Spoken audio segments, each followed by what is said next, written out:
Thank you, Mr. Chairman. Madam Secretary, good to see you. I have two questions. I want to talk about the hybrid learning line item in your budget. Also want to talk about the implementation of the teacher evaluation as well as the school performance profile, which we've discussed a little bit this afternoon. But before I do so, I just want to compliment you on the work that you did with regard to championing the IRRC approval, the revised Chapter 4 regulations. I know that was a difficult, some difficult work this summer with regard to the approval of the revised Chapter 4 regs. And we discussed, Representative Pyle earlier today talked a little bit with you about Common Core.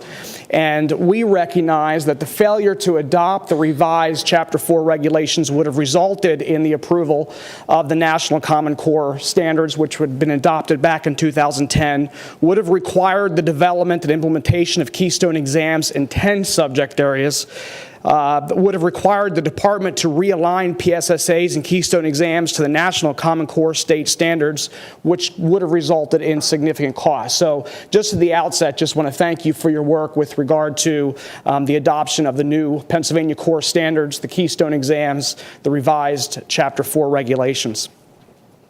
First, if I could just ask you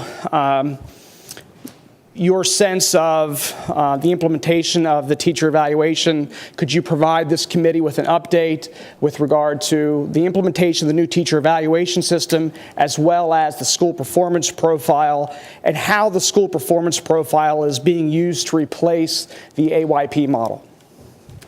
Okay. Just pull this information down here. The teacher evaluation for classroom teachers, Act 82, went into effect this school year. So we are fully implementing the first year. As you know, it's a 3-year implementation after a 3-year pilot that and then, in fact, was put into law by Act 82. We worked with thousands of educators as we were implementing and developing that program, and so this year for classroom teachers who deliver direct instruction in the classroom, we have a new teacher evaluation system. It will be 85% the traditional way, and then the school building profile, which was published in September next year. We then add the elective process, and the third year, for those teachers who have individualized testing, that piece will go in. So we'll be fully implemented in 3 years. Next year, the principal evaluation, the revised principal evaluation, and specialists will go into effect in their cycle. So we are fully implementing. We've been training for 3 years. This will be our 4th year of training principals. We've developed supports for teachers on our standards aligned system, professional development for overviews, again for Act 48 credit free to the teacher and to the school systems. And for each of the components in Danielson, which is the observation model, for each of those 22 components, there is staff development, again, that's been developed. If a teacher, through their dialogue with the principal, has a weakness or an area that needs improvement, there is staff development for all those components on the standards aligned system. So I think we've got a very robust support system that improves the quality of instruction that's in the classroom, because we all know how critical an effective teacher is for being in that classroom. We're training now on what we call the student learning objectives, which is the elective piece. We have found one of the needs that we have for our educators is something we call data literacy, which is how do you use student test scores or achievement to, in fact, then instruct and change instruction. So we're out there working and doing that piece of training as we move forward. The school performance profile, as you know, we launched the first one, which was based on 1213 student performance. That was launched in September, and for every building, that's over 3,000 buildings in the Commonwealth, which are your traditional public schools, brick and mortar charters, cybers, and vocational schools. So that's all up there for folks to see, and we're working on that. Again, that was over 4,000 educators in interaction and saying what should be, if you want your building to be measured for quality, what would you include as a measure of that? And it's a very robust multiple measures of student achievement. So fully launched into those 2 major initiatives, which really raise the transparency and the rigor of the profession. Thank you for that. I was extremely pleased to see in the governor's budget request the $10 million for hybrid learning. For those that may not be familiar with hybrid learning on the committee, I'm fortunate to come from Lancaster County, where we've had a number of our local school districts that have been extremely innovative in the use of technology in the classroom to individualize and customize the learning experience for Pennsylvania students. I've been in numerous classrooms where I've had the opportunity to see this, witness this in person, just to see a level of engagement with young people and a classroom that really empowers students and empowers teachers. If you could sort of describe for the committee, for those that may not be familiar, what hybrid learning is, and can you talk to us a little bit about, do we have early student achievement results with regards to hybrid learning? You could speak to the benefits with regard to student achievement. And then finally, do we have any feedback that the department has received perhaps from parents, from students, from educators, their level of satisfaction with hybrid learning? First, let me describe hybrid learning, or digital classrooms, if you will. It's a different instructional strategy. It's a different way of presenting content or curriculum to students.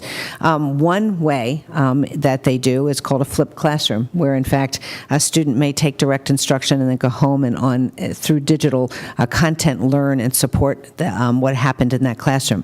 Another model of hybrid learning is what we call dividing the classroom up so that a third of the students are delivering direct instruction. Then they go into what we call cooperative learning groups, where in fact they work together on projects that reinforce the content that the teacher taught. And then for another third of the classroom, then they move on to individualized learning using technology, not only digital content, but the hardware. The benefit of that is that when they are doing their individual learning, if a student needed enrichment or remediation, you can really tailor that individual instruction for the student's needs. I visited classrooms that have hybrid learning, and the level of engagement in the students in their education is amazing to watch. Being an old math teacher, I would visit classrooms and say, do you like this? Is this an interesting way to learn? I can't tell you one student that didn't say yes, they preferred this. I think we know that when students are engaged in their learning, their achievement increases. So the more we can deal with the different learning styles of children, some like that interaction with teachers, some like to work alone, some like to work in groups. That type of instruction and classroom organization, I think, increases the student engagement and increases student achievement. So do we have data that would suggest, yes, those schools that were our kind of pioneers into the hybrid learning have looked at their PSSA scores, and they've kind of compared those hybrid classes to the non-hybrid classes, and student achievement has significantly increased, significantly in math terms, of significant difference. We find it mostly, it's interesting, in the keystones, in those increases that we've had in students who've engaged in those hybrid classes and then taken those keystones at the end of instruction. So we do have student achievement from those pilots that we have. We've also, through those pilot schools, asked for parents and teachers to say, what do you think? Did it work? And we're getting very positive feedback from, again, if you're interested, I can give you where to find those results online as they're published. So we are looking through this hybrid learning grant, the $10 million, to start planning grants for new folks, implementation for new folks, but also expansion grants for those that are already in there. So again, it's a different instructional strategy. Teachers need to be given the tools of how to diversify that classroom, because it's really three lesson plans versus one lesson plan because of the nature of the learning. But it has some very promising results that we've seen so far. Thank you very much.